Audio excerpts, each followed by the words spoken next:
안녕하세요, 꾸꾸아빠입니다. 혹시 이런 생각을 해본 적이 있는가요? 우리는 만원의 물건을 1000원 할인해 준다고 하면 기뻐하지만 10만원의 물건을 1000원 할인해 준다고 하면 1% 밖에 할인을 안 해주냐고 불평합니다.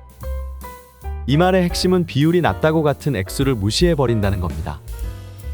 이처럼 우리는 합리적이고 논리가 완벽한 존재가 아닙니다. 그렇기에 이 책에서는 클로지라는 단어를 사용하면서 다루고 있습니다. 도대체 클로지가 무엇인가요? 클로지에 대해서는 이렇게 표현하고 있습니다. 클로지란 어떤 문제에 대한 서툴거나 세련되지 않은 해결책. 결국 클로지라는 개념을 모르고도 우리는 지금까지 이러한 현상들을 보고 살아왔을 거라고 생각해요. 이제 왜 클로지를 알아야 하는지 차근차근 알아가 보도록 하겠습니다. 클로지의 이야기. 지금부터 시작합니다.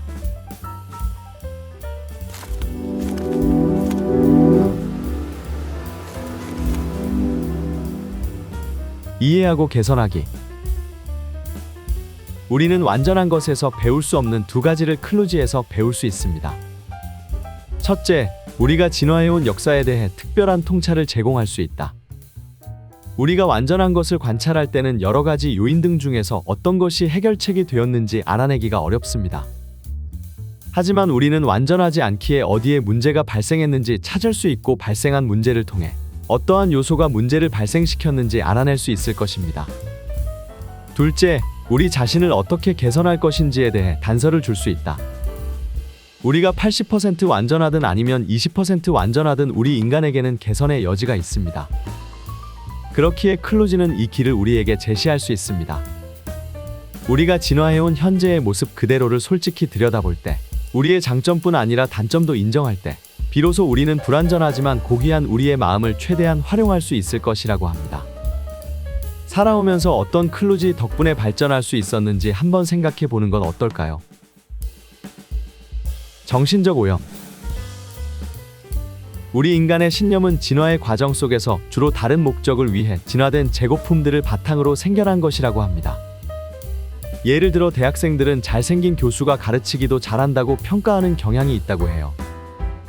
이처럼 우리는 어떤 사람에 대해 한 측면에서 긍정적인 느낌을 받으면 그것을 자동적으로 일반화해서 그 사람의 다른 속성들까지 긍정적으로 평가하는 경향이 있습니다. 따라서 심리학자들은 이것을 후광 효과라고 부릅니다. 이와 반대로 어떤 사람에 대해 부정적인 특성을 발견하게 되면 우리는 그 사람의 나머지 속성들도 부정적일 것이라고 추측하는 경향이 있는데요. 이는 갈퀴 효과라고 부릅니다. 결국 어떤 일이든지 매력적인 사람들이 그렇지 않은 사람들보다 더 많은 행운을 누린다는 것이 결론입니다. 부정하고 싶겠지만 이게 현실이며 우리가 내적으로 독서, 외적으로 운동을 꾸준히 실천해야 하는 이유를 정확하게 설명해 주었다고 생각해요. 끊임없이 갈등하는 우리의 뇌. 우리는 대부분 장기적인 선택보다 단기적인 선택을 선호한다고 합니다. 그렇기에 우리는 수많은 클로지와 함께 살아가는 게 아닐까요? 예를 들어서 수많은 사람들이 휴식 시간에 유명인들이나 먹방 유튜버들이 맛있는 음식을 먹는 영상을 주로 시청하곤 합니다. 특히 저녁 늦은 시간이나 밤늦게 이러한 영상을 보다 보면 어느새 우리의 배도 무언가를 원하는 것처럼 배가 고파오고 고민에 빠지게 됩니다. 분명 우리는 저녁 늦은 시간이나 새벽에 음식을 먹으면 몸에 좋지 않다는 사실을 너무나도 많이 듣고 사례를 보고 살아왔기에 잘 알고 있습니다. 하지만 우리는 건강을 위한 장기적인 선택보다 지금 거짓된 배고픔을 해소하기 위한 단기적인 선택을 하는 경우가 많다고 생각해요. 결국 야식을 먹고 항상 후회와 함께 이렇게 대부분 다짐할 거예요. 다음부터는 절대 야식을 먹지 않을 거야. 모두가 공감하는 예시가 아닌가요? 우리는 이미 클로지의 중독으로 살아가고 있기에 이를 인지했다면 지금부터라도 클로지에서 해방되기 위해 노력하는 자세를 가져보도록 해요. 행복의 쳇바퀴. 우리는 어떤 환경이든 순응하며 살아갑니다. 예를 들어서 사무실 밖에서 트럭이 요란하게 덜거덕거리면 처음에는 귀에 매우 거슬리지만 시간이 지나면 별로 신경을 쓰지 않게 되지요. 이는 돈의 관점에서도 적용될 수 있는데 왜 돈이 우리가 흔히 생각하는 것보다 훨씬 덜 중요한지를 설명해 줍니다. 우리에게 많은 돈이 생겨서 원하던 자동차를 사게 된다고 가정해 보도록 해요. 차를 처음 구매해서 운전할 때는 말로 표현할 수 없을 정도로 행복하겠지만 시간이 흘러 익숙해지고 나면 다른 차들과 마찬가지로 그저 운송수단일 뿐입니다. 다른 예시를 들어보자면 우리는 동료 직원들의 평균 수입이 900만 원인 직장에서 800만 원을 받을 때보다 동료 직원들이 평균 수입이 600만 원인 곳에서 700만 원을 받을 때 더 만족하는 경향이 있다고 합니다. 결론적으로 사람들이 중요하게 여기는 것은 절대적인 부가 아니라 상대적 수입이라는 것이지요. 이처럼 수능은 수입이 늘어도 행복은 늘지 않는다는 사실을 알려주는 게 아닐까요? 왜 우리는 일을 뒤로 미룰까? 사람들은 대부분 일을 뒤로 미루는 성향을 가지고 있다고 합니다.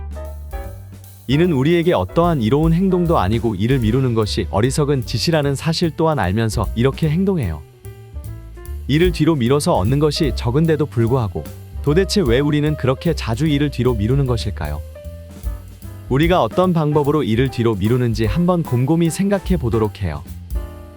예를 들어서 저는 출근 전에 운동을 가기 위해서 새벽 5시에 일어납니다. 하지만 새벽 5시만 되면 이러한 생각이 절 갑자기 지배하려고 해요. 지금 운동을 가지 않아도 퇴근하고 와서 가도 되는 거 아닌가? 얼핏 보면 합리적으로 들릴 수도 있지만 퇴근 후에는 회식과 같은 변수가 발생할 수도 있고 새벽 운동보다 좋은 점은 거의 없다고 생각해요. 우리는 스케줄을 모두 관리할 수 있다는 착각에 빠져 있고 이러한 클로지들이 게으른 습관을 가진 사람들로 만들고 있기 때문에 우리는 클로지로부터 해방되는 습관을 가져야 주체적 삶을 살 수 있게 되지 않을까요? 우리가 가진 표본의 크기를 잊지 말라.